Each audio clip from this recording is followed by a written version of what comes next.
வணக்கம். காலையிலேயே குளித்து சாமியை கும்பிட்டாச்சு. அப்படியே சாமிகிட்ட பேசிக்கிட்டே இருந்தேன்.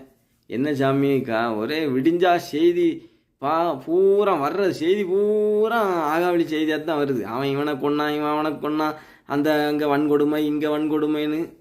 2 நாளைக்கு முன்னாடி பார்த்தீங்கன்னா கோவில் கொடை விழாவில் இரட்டை கொலைன்னு சொல்லி, கோயிலுக்கு சாமிக்கு கொடை கொடுக்கறது நோக்கமே எல்லா மக்களும் ஒன்றா வந்து நிற்கணும்.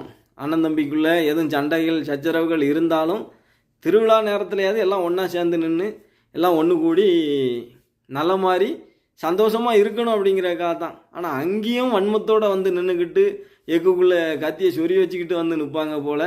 ஒன்றுக்கு ஒன்று சுத்து போடுறது குத்து போடுறதுன்னு சொல்லி என்ன போகும்போது என்னத்தை கொண்டு போகிறோம், எதுக்கு இப்படிலாம் இருக்காங்கன்னு தெரியல. பெரிய வீரன்